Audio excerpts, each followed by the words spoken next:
So Jama, the name, where did it come from? Oh gosh. So, Jama has a bevy of meanings. And Okay. I always joke, if my last name was, Givenchy, perhaps I would have gone with that. Right, right. But I went through a long period of time looking for names, figuring, do I want to be eponymous? I didn't want it to be Nancy Gale. Mhm.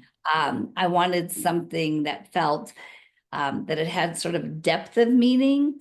And Love so it. I came upon the word drama. I loved what it looked like. I had an immediate idea of the letter J being the representation of the word, and we'd have Sure. that on the bags. Right. So some of the meanings, uh, so it's a name for girls derived from the Arabic word for pearl or diamond. Oh, And I thought wow. that's perfect for a luxury brand. 100%. Another 100%. meaning is Jama represents community or togetherness. Okay. There's a park in the Western Cape of South Africa, sorry, called Jama Park, Okay. and that has been said to represent freedom. Wow. Okay.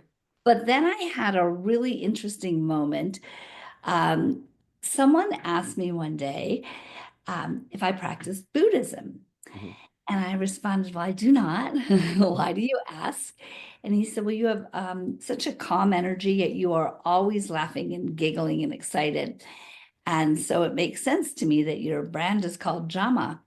And because he said, perhaps you aren't aware, but in Buddhism, there are certain sounds that represent feelings or words, and the Mm. sound Jama represents to be.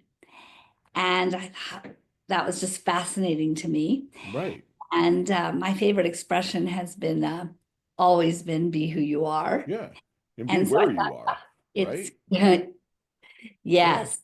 Okay. And so I thought, well, that's kismet. So that then became my tagline, be who you Sure. are. And then Right. brand became Jama.